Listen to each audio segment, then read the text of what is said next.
They called him the Waiter Slayer of Manhattan. Harrison Brown wasn't just a billionaire. He was a predator in a three-piece suit who visited the city's most expensive restaurants solely to destroy the staff. He had broken grown men, reduced managers to tears, and fired people for pouring water 2 degrees too warm. But on a rainy Tuesday in November, he met Maya. She was nobody, just a broke student trying to survive.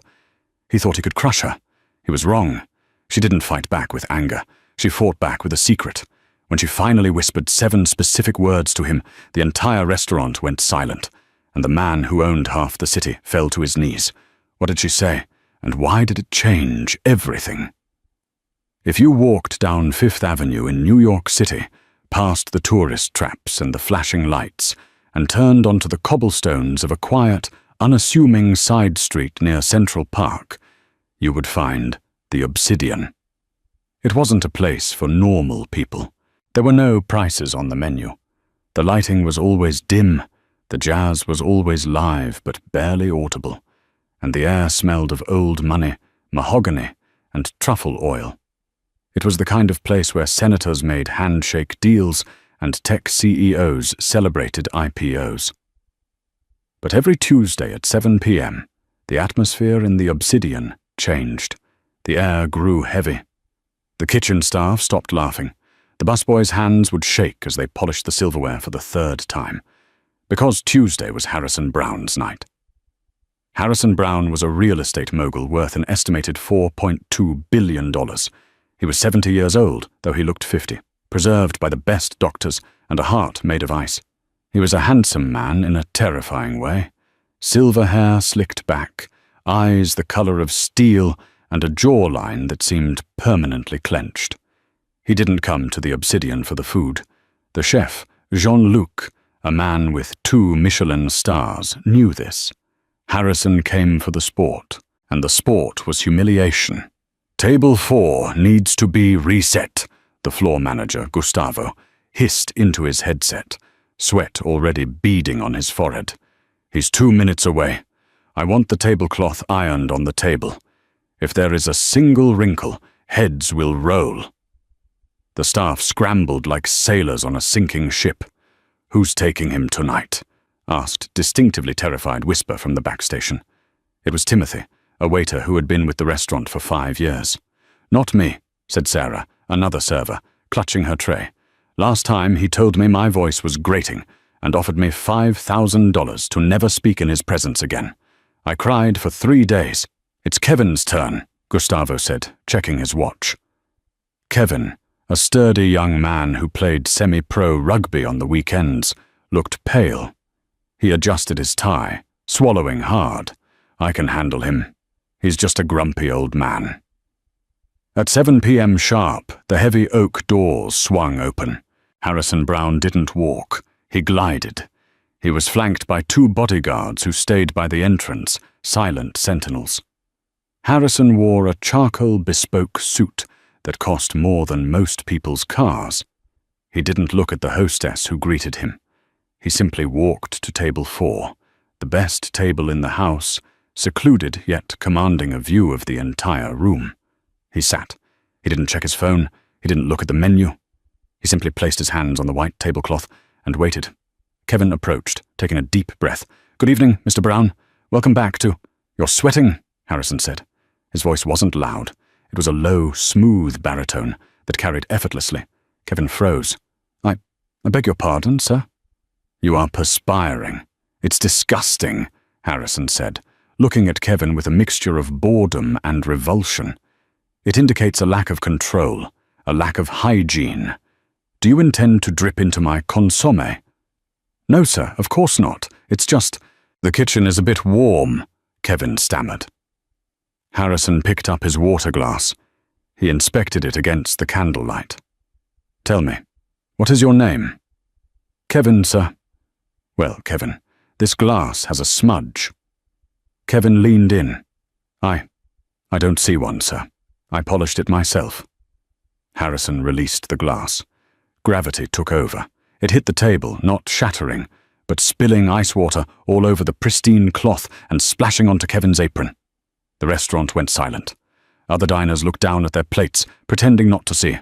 This was the Brown effect. You didn't intervene. You survived. Now there is a smudge, Harrison said calmly, and a mess. You are incompetent, Kevin. You have ruined my appetite before I have even ordered. Harrison snapped his fingers. Gustavo, the manager, materialized instantly. Get this amateur out of my sight, Harrison said, wiping a microscopic drop of water from his cuff. And if you don't have a server who understands the basic concept of elegance, I will buy this building and turn it into a parking lot by tomorrow morning. Do you understand? Yes, Mr. Brown. Immediately, Mr. Brown. Gustavo bowed, grabbing Kevin by the arm and dragging the humiliated man into the kitchen. Harrison Brown sat back, a cruel, satisfied smirk playing on his lips. He picked up a breadstick and snapped it in half. The sound echoed like a gunshot in the silent room. He enjoyed this. It was the only thing he felt anymore. In the chaos of the kitchen, Gustavo was hyperventilating. He fired Kevin! He fired Kevin! Gustavo paced back and forth near the dishwashing station. Kevin was my best server. Who do I send out?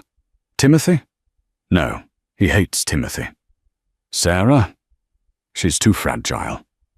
In the corner of the kitchen, standing near the service elevator, was Maya Linley. Maya had been working at the Obsidian for exactly 4 days. She wasn't a server.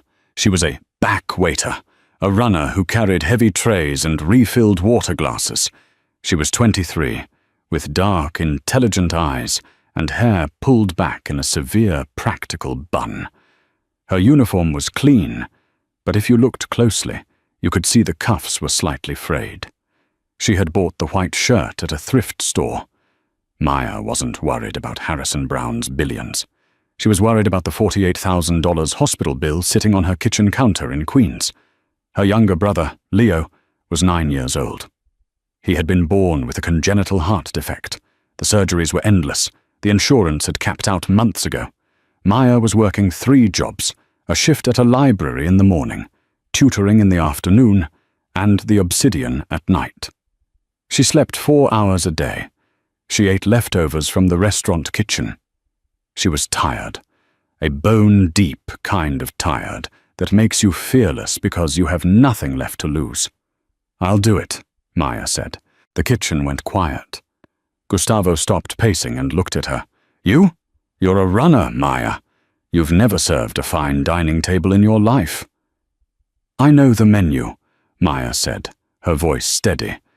I've memorized the wine list, and I'm not afraid of him. Everyone is afraid of him, Gustavo shouted. He eats people like you for breakfast. If you mess this up, he won't just fire you. He'll blacklist you from every restaurant in New York. He's done it before. Maya stepped forward. She smoothed her apron. Mr. Gustavo, you don't have anyone else. Timothy is hiding in the walk-in freezer. Sarah is crying in the bathroom. You need a body. I'm a body. Gustavo looked at the swinging doors, then back at Maya. He saw something in her eyes. It wasn't confidence, exactly. It was desperation hardened into steel. Fine, Gustavo groaned, rubbing his temples. But listen to me. Do not speak unless spoken to.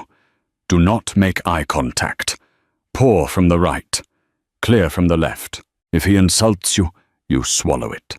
If he throws wine on you, you thank him for the drink. Do you understand? We need this night to end without a lawsuit. I understand, Maya said. She didn't tell Gustavo the truth. She didn't tell him that she recognized the name Harrison Brown. Not from the business pages, but from the stack of legal documents her mother had kept in a shoebox under her bed before she passed away. Maya knew things about Harrison Brown that the tabloids didn't. She grabbed a fresh tablecloth, a bucket of ice, and a bottle of Pellegrino. She checked her reflection in the stainless steel fridge door. She looked tired, but composed. For Leo, she whispered to herself. She pushed through the double doors and walked into the lion's den. The dining room was still tense. The air felt thin. Harrison was staring out the window at the rain, tapping his fingers on the table. He looked like a king bored with his kingdom. Maya approached the table. She didn't rush. She moved with a strange, calm grace. She didn't possess the polished, robotic movements of the other waiters. She moved like a real person. "Good evening, Mr. Brown," she said. Harrison didn't turn his head. "You're new, and you're a woman. Gustavo is getting desperate."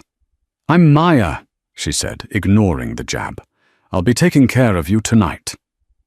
She began to reset the table. Her hands were steady. She laid the fresh cloth, smoothing it out with efficient, deliberate strokes. She placed the silverware down without a sound. Harrison finally turned to look at her. He scanned her up and down, his eyes narrowing as they caught the frayed cuff of her shirt. "That shirt is cheap," Harrison said. "Polyester blend, likely second-hand. It smells of detergent and poverty." He waited for her to flinch. He waited for the blush, the stutter, the teary eyes. Maya finished placing the fork. She stood up straight and met his gaze. She didn't smile, but she didn't frown. "It's cotton, actually," she said softly, "and it smells of lavender. My brother likes the scent. Would you like to see the wine list, or will you be starting with your usual scotch?" Harrison blinked. It was a micro-reaction, barely visible, but he was surprised. She hadn't apologized. She hadn't justified herself. She had corrected him and moved on. "You have an attitude," Harrison said, his voice dropping an octave. "I don't like attitude." "I have a job to do, Mr. Brown," Maya replied, "and I'd like to do it well so you can enjoy your evening." Harrison leaned back, crossing his arms. The game had begun. "Fine," he said, a cruel glint entering his eyes.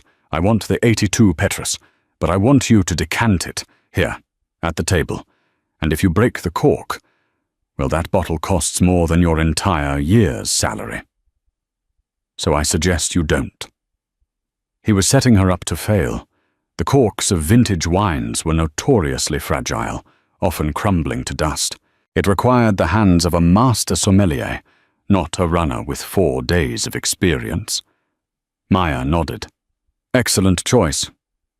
She turned to walk away, and for the first time, Harrison felt a strange prickle on the back of his neck.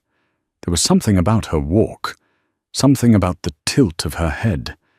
It was hauntingly familiar, though he couldn't place it. He shook it off. She was just another ant to be crushed. And tonight, he was in the mood to stomp. The bottle of 1982 Chateau Petrus was brought to the table by the sommelier, who looked like he was attending a funeral. He held the bottle with white gloves, his face pale. He placed it on the gueridon, the small side table, next to where Maya was standing. "Good luck," the sommelier whispered, a tremor in his voice, before backing away into the shadows. Harrison Brown watched Maya with the eyes of a hawk, circling a field mouse. He checked his Patek Philippe watch. "The wine needs to breathe. But if you take too long, the sediment will disturb the balance. You have 3 minutes to open and decant. If a single crumb of cork falls into the bottle, I will send it back, and you will be paying for it. That is roughly $5,000. Do you have $5,000, Maya?" "No, sir," Maya said quietly. "Then I suggest you don't miss." The entire section of the restaurant had stopped eating. A couple at table 5, celebrating an anniversary, put down their forks to watch. The tension was suffocating. Maya reached for the wine key. Most waiters would use a standard corkscrew, drilling into the center. But Maya knew that a cork from 1982 would be soft, almost like wet cardboard. A standard screw would shred it. She reached into her apron pocket and pulled out a different tool.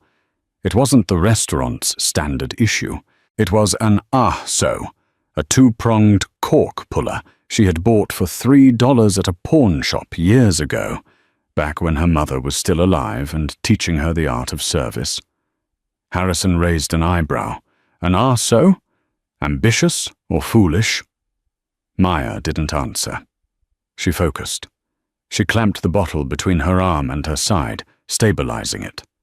She slid the longer prong between the cork and the glass, then the shorter one. She rocked it gently back and forth. The friction was terrifying. One wrong move and the cork would be pushed into the bottle, ruining everything. For Leo, she thought. Just focus on the glass. Ignore the eyes. She began to twist and pull. It was a surgery. The cork groaned, a dry, rasping sound. Harrison leaned in, his eyes gleaming, waiting for the crumble, waiting for the failure that would justify his cruelty. But the cork held. With a soft pop that sounded like a sigh of relief, Maya extracted the cork. It was perfectly intact. She placed it on a small silver dish and presented it to him. "The cork is sound, sir," she said, her voice steady, though her heart was hammering against her ribs like a trapped bird. She picked up the crystal decanter. She positioned a candle behind the neck of the bottle, the old-school way, to watch for sediment. She poured. A dark, ruby ribbon of liquid flowed into the crystal. She poured steadily, not spilling a drop, stopping exactly when the first grain of sediment reached the neck. She swirled the decanter once, allowing the aromas of black truffle and dark cherry to waft toward him, and poured a taste into his glass. Harrison stared at the glass. He stared at the cork. He looked for a flaw. He looked for a reason to scream. He picked up the glass, swirled it, and took a sip. It was perfect. He set the glass down. The disappointment on his face was palpable. He didn't want the wine to be good. He wanted the girl to be bad. "It's adequate," he grunted, refusing to give her the satisfaction of a compliment, "though you took 2 minutes and 40 seconds. Borderline slow." "I wanted to ensure clarity, sir," Maya said. "Don't talk back," he snapped. "Pour the glass, and get out of my sight while I look at the menu." Maya poured the full glass and stepped back. As she retreated to the kitchen, her knees finally gave out. She grabbed the edge of the stainless steel counter to steady herself. "You did it," Timothy whispered, peeking out from the dish pit. "I've never seen anyone use an arseau like that. Who taught you?" Maya touched the locket she wore underneath her uniform. "My mother," she whispered. "Well, watch out," Timothy warned. "He's not done. When he doesn't win round 1, he makes round 2 hell." Timothy was right. Harrison Brown wasn't just hungry for dinner. He was hungry for dominance. He sat there, drinking his $5,000 wine, seething. This girl, this nobody with the frayed cuffs and the sad eyes, had challenged his authority by simply being competent. It reminded him of something he had spent 30 years trying to forget. A defiance he hadn't seen since the late 90s. Since her. He shook the memory away. Feelings were for the poor. He was Harrison Brown. He owned the block. He owned the building. And tonight, he was going to break this girl. The hour that followed was a masterclass in psychological warfare. Harrison ordered the lobster thermidor, a rich, complex dish. When Maya brought it out, steaming and fragrant, he took one bite and spat it into his napkin. "Cold," he lied. "It's ice cold. Do you have nerve damage in your hands? Can you not feel temperature?" "I apologize, sir," Maya said, though the plate was burning her fingers. "I will have the chef prepare a fresh one." "No," Harrison commanded. "I don't want another one. The appetite is gone. Take it away." He ordered a steak next. Rare. When it arrived rare, he sent it back, claiming it was raw. When it came back medium rare, he claimed it was leather. He forced her to run back and forth to the kitchen 12 times in 20 minutes. He demanded fresh cracked pepper, then waved her away after one twist, claiming she was drowning his food. He asked for water with no ice, then demanded ice, then demanded a new glass because the ice was cloudy. Through it all, Maya remained a statue. She was polite, she was efficient, she apologized for errors she hadn't made, but inside she was crumbling. Every time she walked back to the kitchen, she checked her phone. No messages from the hospital. That was good, but the silence was loud. She needed this tip. If Harrison left a standard 20% on a bill that was already climbing past $6,000, that was $1,200. That was 2 weeks of medication for Leo. She couldn't lose it. She had to swallow the poison. Around 9 p.m., the restaurant began to clear out. Only a few tables remained. Harrison was on his third glass of wine. The alcohol hadn't mellowed him. It had sharpened his cruelty. He waved Maya over. He didn't look at her face. He looked at her shoes. They were black, sensible, non-slip shoes. But they were old. The leather was scuffed at the toe. "How much do they pay you here?" Harrison asked suddenly. Maya blinked, surprised by the question. I don't think that's relevant, sir." "Minimum wage?" Harrison scoffed. "Plus tips, so you grovel for scraps. You dance like a monkey for people like me, hoping a few coins fall from our pockets. I work for a living, Mr. Brown. There is no shame in that. There is shame in being bottom feeders," he sneered. He reached into his suit pocket and pulled out a money clip. It was thick with $100 bills. He peeled off 5 bills. $500. He dropped them on the floor.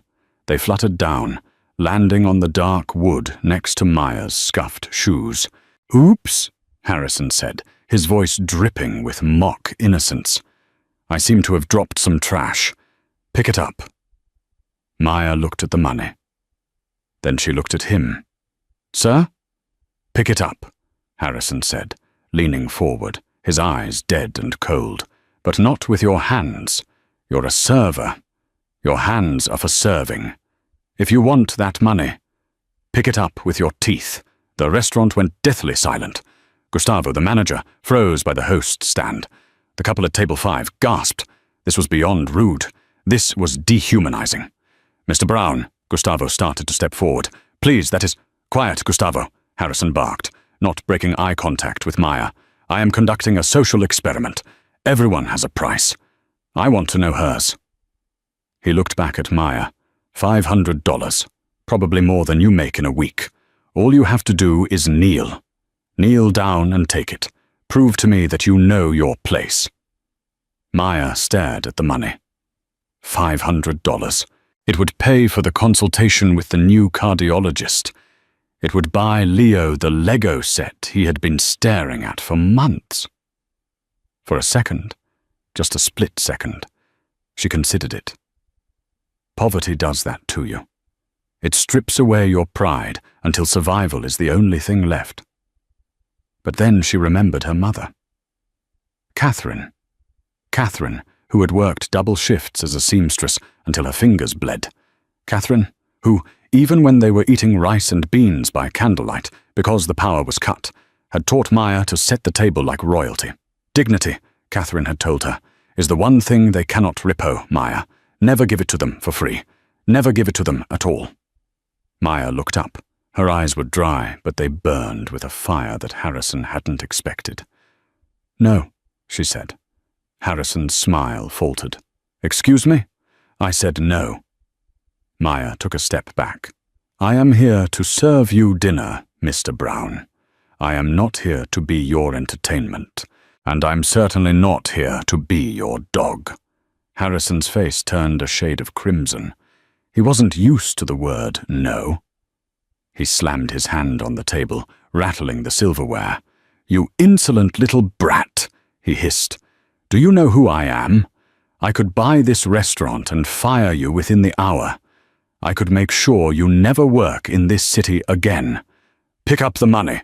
"No," Maya repeated, louder this time. "Gustavo!" Harrison roared. "Get over here!" The manager ran over, trembling. "Mr. Brown, please, let's calm down."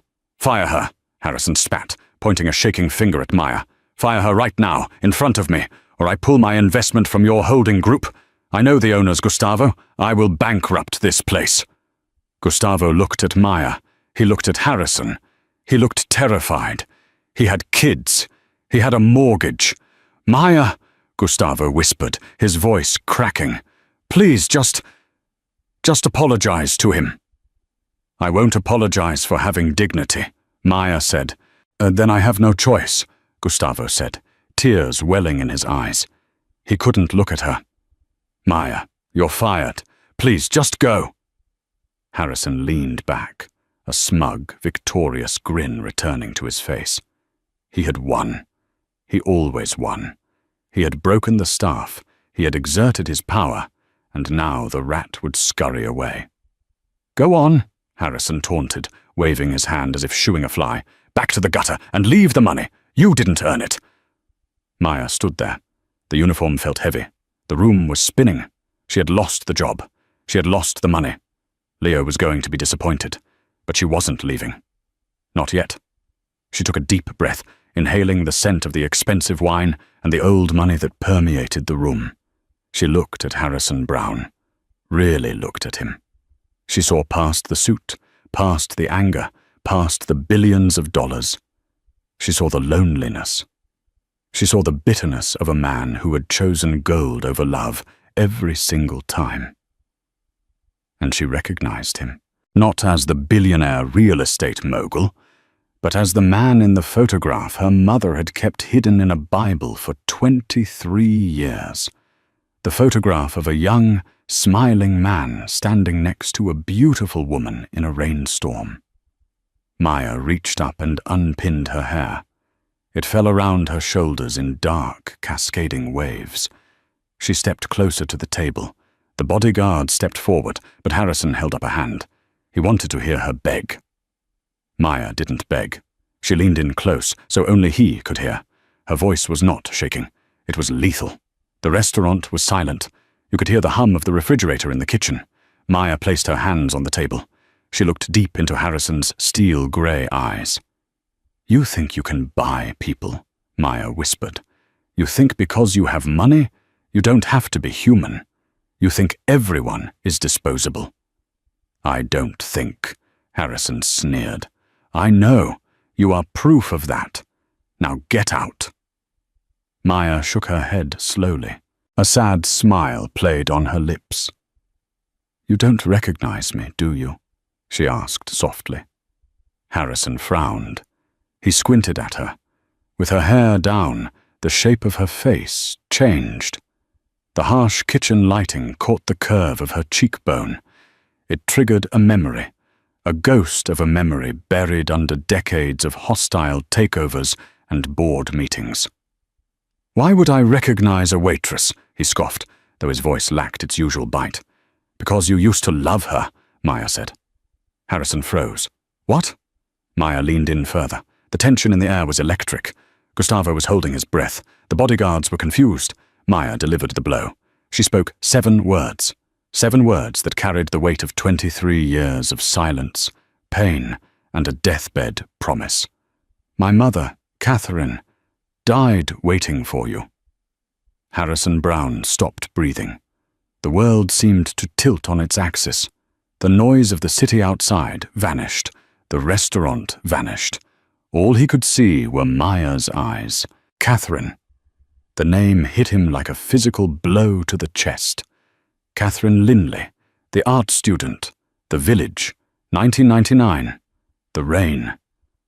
He hadn't been a billionaire then. He had been a ruthless climbing developer, yes, but he had been human. He had met her in a coffee shop. They had fallen in love with a ferocity that terrified him. She was the only person who had ever made him laugh. She was the only person who didn't care about his money. But his father had threatened to cut him off. The board had told him that marrying a nobody art student would ruin his merger with the Van der Hoeven family. So he had chosen. He had chosen the merger. He had chosen the money. He had left Catherine a note and a check for $10,000, and he had never looked back. He had buried that part of his life in concrete and built a skyscraper over it. He never knew she was pregnant. "Catherine," Harrison whispered. His voice was unrecognizable. It was the voice of an old, broken man. She died 3 months ago," Maya said, a single tear finally escaping and tracking down her cheek. "Cancer.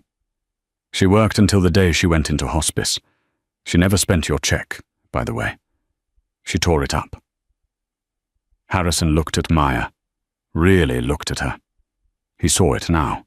He saw Catherine's chin. He saw Catherine's fire. He saw his own eyes looking back at him from her face. His hand trembled. He reached out toward her, his fingers shaking uncontrollably. "You," he stammered. "You are—" "I'm the daughter you left behind to become a billionaire," Maya said, her voice trembling with a mix of rage and grief. "I have a brother, Leo. He's 9. He's sick, and I am working 3 jobs to keep him alive while you throw $500 on the floor and tell me to bark like a dog." Harrison looked down at the money on the floor. The $100 bills looked like Monopoly money now.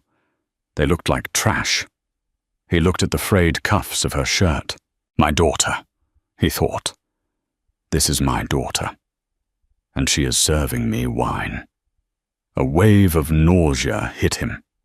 The cruelty he had displayed tonight, the insults, the humiliation, the demand for her to kneel. It all came rushing back, crashing down on him with the weight of a judgment from God. He had tried to humiliate a stranger, only to find out he was humiliating his own flesh and blood. The mighty Harrison Brown, the Wolf of Manhattan, felt his legs give out. He slumped in his chair, his face losing all color. He clutched his chest, not from a heart attack, but from the sudden, violent breaking of a heart that hadn't beaten in 30 years. "Maya!" he gasped. "Don't," she said, pulling back. She wiped her face. "I don't want your pity, and I don't want your money. I just wanted you to know. You didn't break me tonight, Harrison. You broke yourself." She untied her apron. She dropped it on the table right next to the untouched glass of Petrus. "I quit," she said to Gustavo, who was standing with his mouth open. Maya turned on her heel and walked towards the door. She held her head high. She was walking out into the rain, back to her debt, back to her sick brother, back to her hard life. But she was walking out as a winner. Harrison sat there, paralyzed. "Wait!" he screamed. It was a raw, desperate sound that echoed off the mahogany walls. He tried to stand up, but his legs were weak.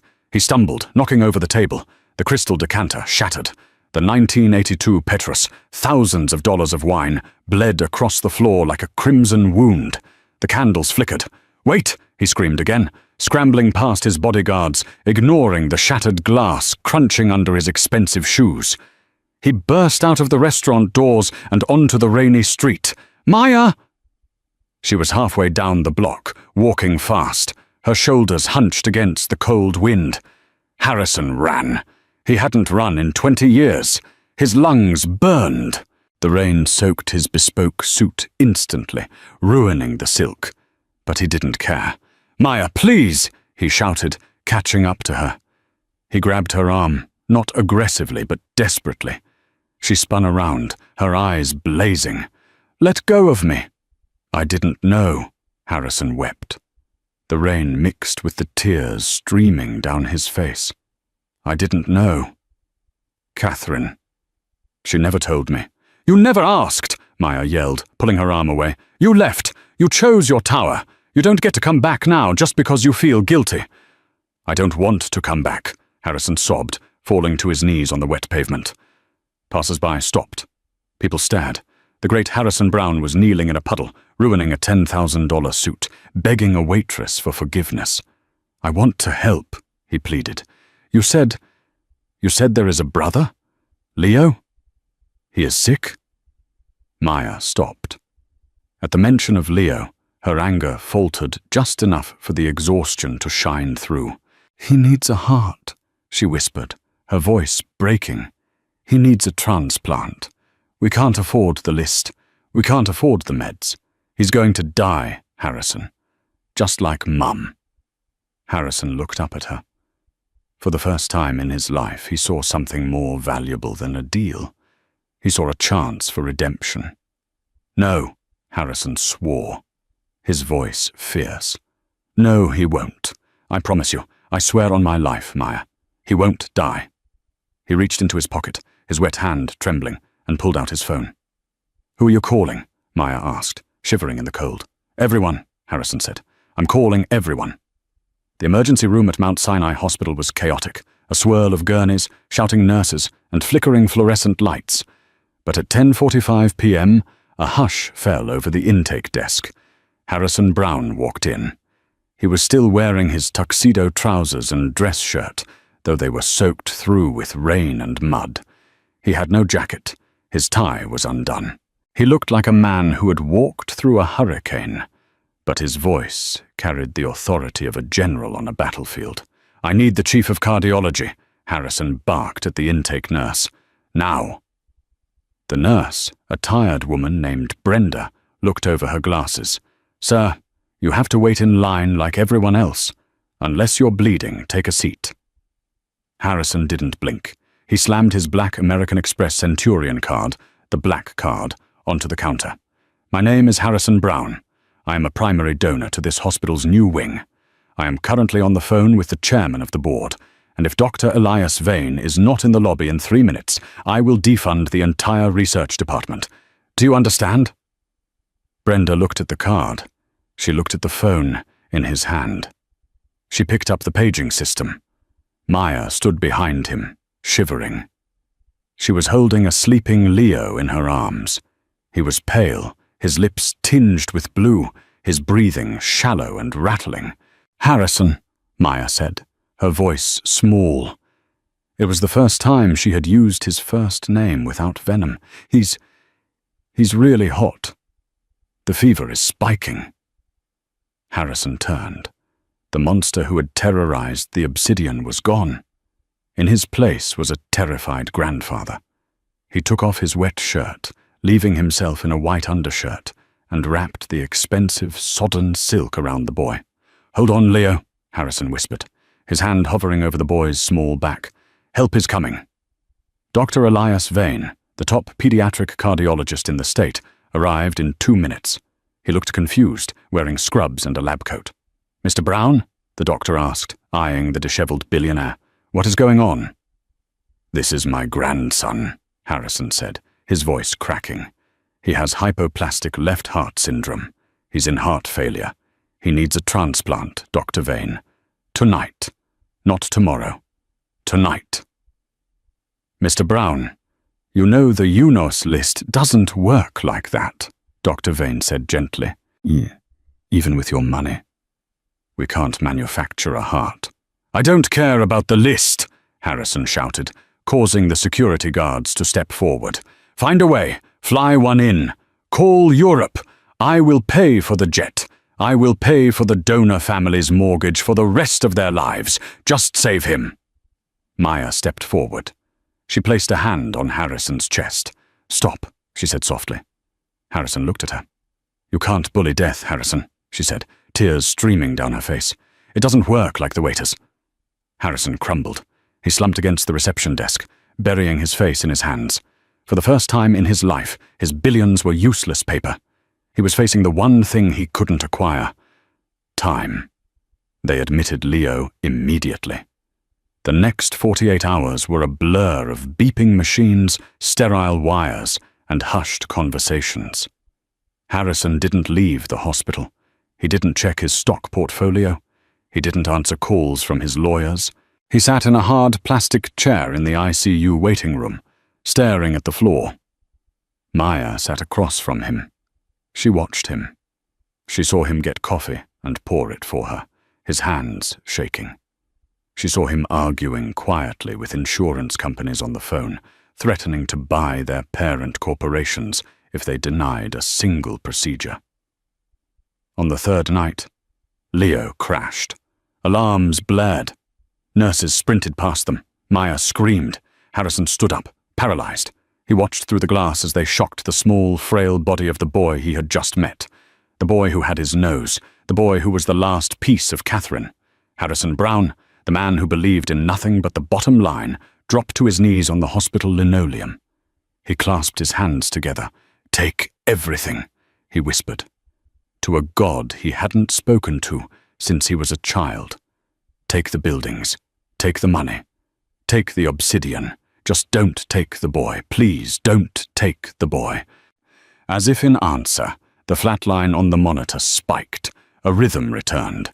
Dr. Vane came out an hour later, looking exhausted. "He's stable," the doctor said, rubbing his eyes. "But we got lucky. We found a match, a donor in Boston. The jet is wheels up now. We operate at dawn." Harrison let out a breath that sounded like a sob. He looked at Maya. She walked across the room. She didn't hug him. There was too much pain for that yet, but she took his hand. "Thank you," she said. "Don't thank me," Harrison rasped. "I'm just the bank. You're the one who kept him alive this long." "You're not just the bank anymore," Maya said softly. "You're here." 6 months later, the November rain returned to Manhattan. It beat against the pavement of Fifth Avenue, turning the city into a blur of grey steel and yellow taxi lights.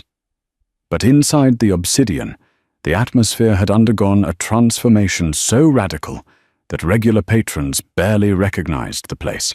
The physical space remained the same. The mahogany walls were still polished to a mirror shine. The baccarat crystal chandeliers still cast a warm, golden glow, and the jazz quartet in the corner still played Coltrane with hushed reverence. But the air was different.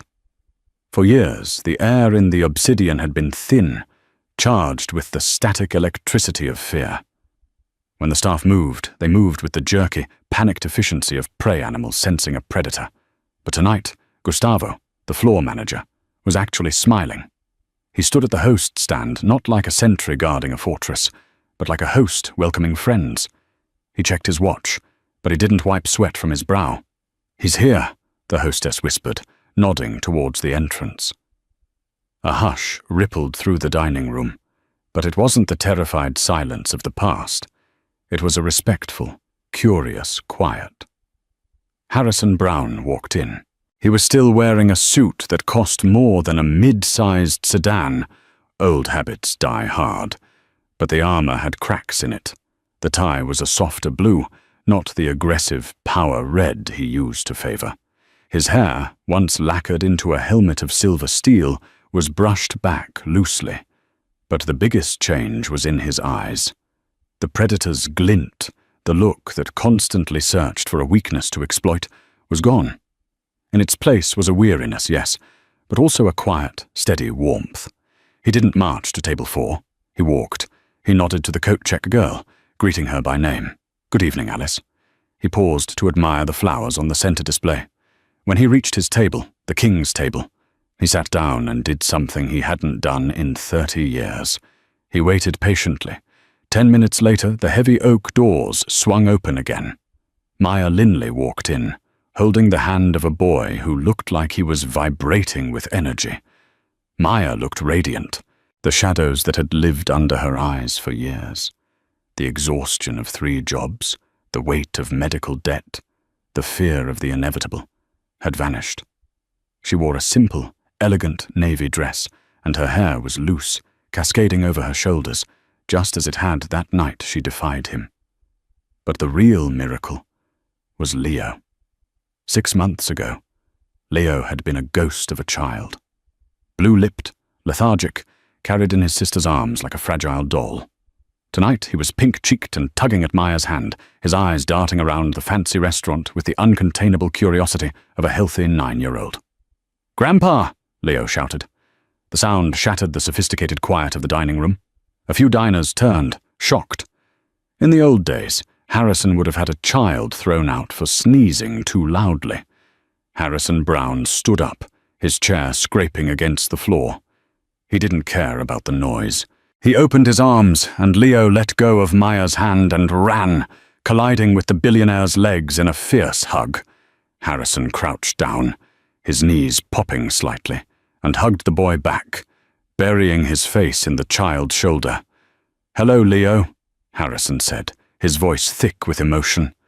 "I see you brought your running shoes." "Dr. Vane said I can run now," Leo announced breathlessly, pulling back to look at his grandfather. "He said my new heart is a Ferrari engine. That means I'm fast." "I bet you are," Harrison laughed. It was a rusty sound, like an engine that hadn't been turned over in decades, but it was genuine. Maya approached the table, smiling. She kissed Harrison on the cheek, a gesture that still surprised him, sending a jolt of unworthiness through his chest. "You look tired," she noted, sitting down. "The board meeting run long?" "The board is adjusting," Harrison said with a wry smile. "They aren't used to the idea of a CEO who liquidates 40% of the company's real estate assets to build pediatric wings in public hospitals. They think I've gone senile." "And what did you tell them?" Maya asked, unfolding her napkin. "I told them that if they didn't like it, they could resign," Harrison shrugged. "I own the majority shares, and I have a new vice president of operations who is very persuasive." Maya raised an eyebrow. "Oh? Who is that?" "You," Harrison said calmly, "as soon as you finish your degree." Maya laughed, shaking her head. "Let's get through dinner first. Then we can discuss my hostile takeover of your company." The service began, and this was the true test of the new obsidian. Timothy, the waiter who had once hidden in the walk-in freezer to avoid Harrison, approached the table with the water pitcher. His hands were shaking slightly, muscle memory from years of trauma, but he held his ground. As Timothy poured the water into Harrison's crystal goblet, a tiny splash landed on the base of the glass. A microscopic error. Timothy froze. His eyes went wide. He looked at the splash, then at Harrison, waiting for the explosion, waiting for the humiliation. Harrison looked at the water. He picked up his napkin. Timothy flinched, but Harrison simply dabbed the water away gently. He looked up at Timothy and met the young waiter's terrified eyes. "It's a crowded room tonight, Timothy," Harrison said softly. "Hard to maneuver. You're doing an excellent job. How is your mother? Is she recovering from her hip surgery?" Timothy's jaw dropped. Yes, Mr. Brown. Thank you for asking. She's doing great." "Good. Tell the chef we'll have the tasting menu. But swap the foie gras for the mac and cheese for the gentleman in the sneakers." Harrison nodded toward Leo. "Right away, sir." Timothy walked away, his shoulders relaxing for the first time in 5 years. As the dinner progressed, the conversation flowed. They didn't talk about business or stocks. They talked about Leo's school. They talked about Maya's art classes. She had finally started painting again, picking up the brush her mother had put down. "I found something," Harrison said during the main course, reaching into his jacket pocket. He pulled out a small, worn photograph. "I was going through my safe. I thought I had burned this years ago. But I suppose some part of me couldn't do it." He slid the photo across the white tablecloth. It was the photo of him and Catherine, West Village, 1999. They were soaking wet, standing under a broken awning, laughing at something the photographer had said. Harrison looked young, unburdened, and deeply in love. Catherine looked exactly like Maya. Maya touched the photo, her fingers trembling. "I've never seen this one. She was the only person who ever made me laugh like that," Harrison whispered, staring at his wine glass. Until Leo." He looked up, his steel-grey eyes filled with a profound regret that no amount of money could wash away. "I can't fix it, Maya," he said, his voice raspy. "I wake up every morning wishing I could go back to that coffee shop and make a different choice. I wish I had never opened that letter from my father. I wish I had stayed in the rain with her." "I know," Maya said softly, reaching across the table to cover his hand with hers. "But I promise you this," Harrison continued, his grip tightening on her hand. "I will spend every day I have left trying to be the man she thought I was. The Catherine Linley Foundation is fully funded. We broke ground on the Chicago branch this morning. No family will ever have to choose between their rent and their child's heart again. Not while I'm breathing." Leo, sensing the heaviness, looked up from his mac and cheese. "Grandpa, are you sad?" Harrison looked at the boy who had his nose, the boy who beat with a heart Harrison had moved heaven and earth to find. "No, Leo," Harrison said, wiping a rogue tear from his cheek. "I'm not sad. I'm just late. I'm very late to the party. But I'm glad I finally made it." "Can we get dessert now?" Leo asked, prioritizing the important things. Harrison chuckled, the sadness lifting. "Yes, we can." He signaled Gustavo. "The chocolate soufflé. 3 of them." "Excellent choice, Mr. Brown," Gustavo beamed. As they waited for the dessert, Harrison looked out the window at the rain-slicked streets of New York. He saw his reflection in the glass. He didn't see the titan of industry anymore. He didn't see the waiter slayer. He saw a grandfather. He saw a father. He saw a man who had been given a second chance he didn't deserve, and who was terrified of wasting a single second of it. He looked back at the table. Leo was trying to balance a spoon on his nose again, giggling. Maya was watching him with a look of pure love, the same look Catherine used to give him across a crowded room. For the first time in 30 years, the silence inside Harrison Brown wasn't lonely. It was peaceful. He picked up his glass of water, smudged fingerprints and all, and raised it in a silent toast to the empty chair beside him. "I'm taking care of them, Cat," he thought, the words echoing in his heart. "I'm taking care of them." The soufflés arrived, steaming and rich. Leo cheered.